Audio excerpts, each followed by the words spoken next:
conservadurismo o la derecha en México y en el mundo se apoyan mucho en lo mediático, y eso hay que combatirlo, porque sigue vigente la máxima de Goebbels, que una mentira que se repite muchas veces puede convertirse en verdad, y es lo que usan los dueños de los medios, que yo ya no les llamo de comunicación, sino de manipulación. La mayoría. Hay honrosas excepciones. Adelante, Dina. ¿A qué me invitan? ¿A qué la invitaron? ¿Por qué a ella? ¿Por qué a Canal Red? Esas parecen haber sido las preguntas de algunos de los periodistas, medios, opinadores mexicanos y extranjeros cuando empezamos a publicar los primeros extractos la semana pasada. Entiendo el asombro, el presidente debe tener miles de solicitudes de entrevistas de diversos medios, por lo que donde menos lo esperan ver es en un pequeño medio de izquierdas que no tiene ni un año y tampoco cuenta con la financiación ni las posibilidades de un gran canal de televisión. Pero ahí está la cuestión también. Hoy les voy a contar cómo es que nos invitaron a nosotras, cómo fue el detrás de las cámaras, qué queríamos sacar de esta charla, qué titulares nos dio y qué pudimos aprender de esta experiencia. Vamos a ello. Hay varias personas sin las que esto no hubiese sido posible. Primero, los suscriptores de Canal Red, que nos apoyan mes a mes con sus aportaciones y hacen posible que una pueda viajar a México mientras sus compañeros la cubren aquí en el estudio. De verdad, gracias, gracias y más gracias a todos los que hacen posible este proyecto tan ilusionante. Y hay otra persona sin la que esto no habría sucedido, incluso si tuviésemos aquí a un fondo buitre financiándonos, y es Jessica Ramírez. A veces la menciona AMLO durante las mañaneras. Periodista, mujer todoterreno que acompaña al presidente de México, una de esas mujeres de pocas palabras pero muchos hechos, que puede escribir un press release y a la vez montar un set de grabación y a la vez grabar, editar, iluminar, subir un TikTok, dirigir un equipo de varias personas, controlar cómo preparan todo. En definitiva, una mujer increíble. La conocí virtualmente hace unos meses por un trabajo que estábamos sacando para Cafeína. Hablamos de la posibilidad de algún día entrevistar a AMLO, sabiendo que no sería nada fácil. Luego se produjo un huracán en Acapulco y más o menos di el asunto por finiquitado, hasta que a unos días de mi cumpleaños, Jessica me escribió una sola frase: ya quedó. Y bueno, cuadramos la fecha y nos empezamos a preparar. Fue realmente difícil de creer, pero también es cierto que Canal Red Latinoamérica ha hecho en este año trabajos que tuvieron mucho impacto en México. Tenemos a compañeros que semanalmente producen un programa desde allí, y como AMLO es el streamer más popular de habla hispana, es muy probable que algún material nuestro se haya visto y que como mínimo le haya parecido interesante. Efectivamente, grabamos la entrevista a principios de febrero. Es fácil de comprobar las fechas, fueron justo esos días en los que me tuvisteis que cubrir aquí entre los tres. Soy tan precisa en ello porque, como ya adelantó Manu muy bien, hay algunos periodistas muy deshonestos de México y de España que han hecho un ejercicio de contorsionismo tal que llegaron a vincular esa entrevista con la tragedia que atraviesa mi país, Rusia, donde el viernes pasado murió encarcelado el opositor Alexei Navalny. Algo sobre lo que, por cierto, expresé mi opinión ese mismo día, lo que a ninguno de esos presuntos periodistas parece haberle interesado nunca. Así que bueno, usan literalmente la muerte ajena para embarrar a un adversario político. Pero ni yo voy a lugares en calidad de rusa, soy periodista, ni estoy vinculada con Putin o con el Kremlin, como han llegado a decir por aquí, nada menos que en titulares de prestigiosos medios, siempre entre comillas, de alcance nacional. Mi vínculo con Putin y con el gobierno es el mismo que cualquier ciudadano español tiene con el rey o el presidente. Somos ciudadanos de un mismo país, compartimos el color de pasaporte.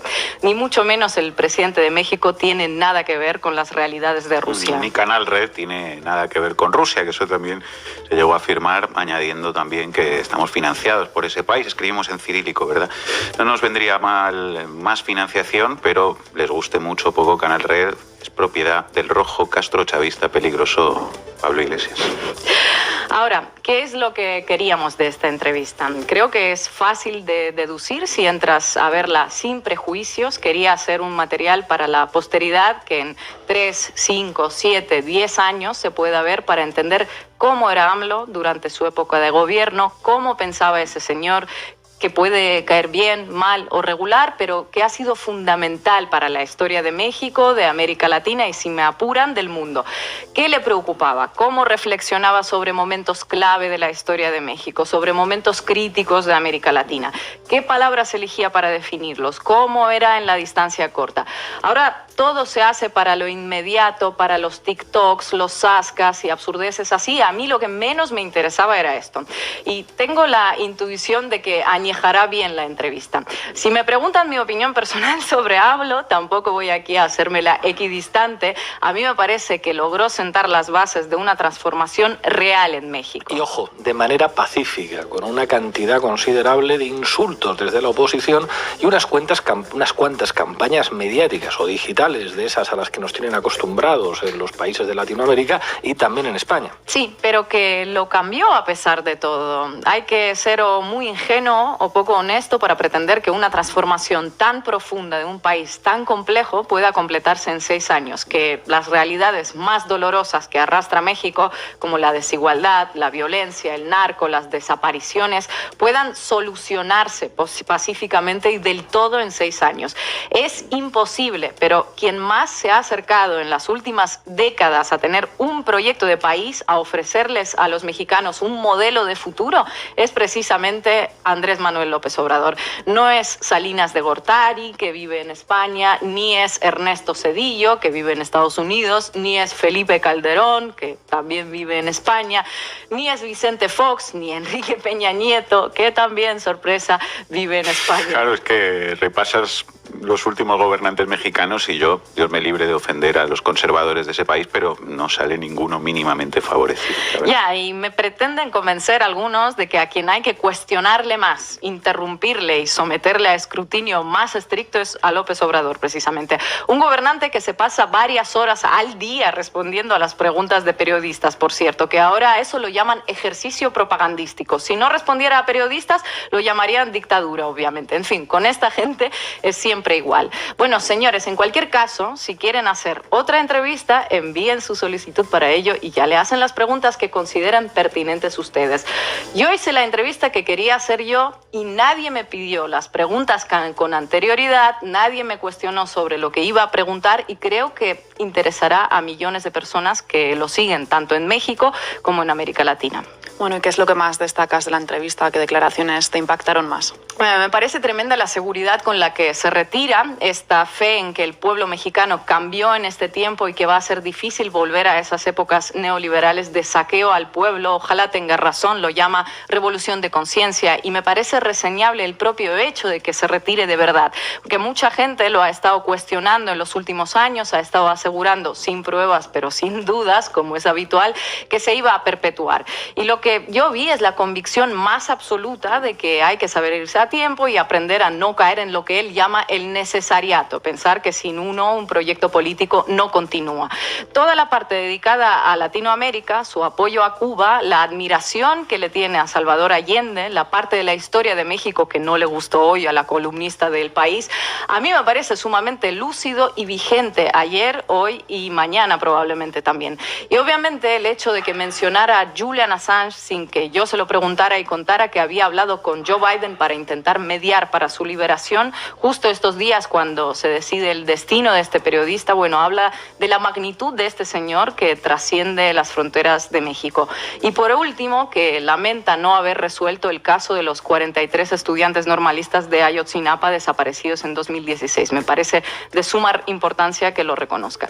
De verdad, vean la entrevista, es larga, él habla pausado, es así, pero para facilitarla la dividimos en capítulos, a índice abajo, véanla no del tirón si no tiene tiempo, sino en los ratos libres que tengan. Es algo de largo aliento sobre un hombre que se va con más del 60% de aprobación a Tabasco, allá donde nació, después de sacar a más de 5 millones de mexicanos de la pobreza y con una vida más digna que la que tenían con aquellos que hoy dan lecciones de democracia y de gobernanza mexicana desde los foros organizados por José María Aznar. Vean la entrevista, suscríbanse a Canal Red Latinoamérica y apóyennos para que esta sea la primera de muchas. Gracias, compañera, y felicidades. No se puede enfrentar la violencia con la violencia. No se puede apagar el fuego con el fuego. No se puede enfrentar el mal con el mal. El mal hay que enfrentarlo haciendo el bien. ¿Cómo se combate el narcotráfico? ¿Cómo se combate violencia? Pues que los jóvenes no se vean obligados a tomar el camino de las conductas antisociales, que no los enganchen las bandas y que el joven pueda tener garantizado el derecho al estudio, el derecho al trabajo.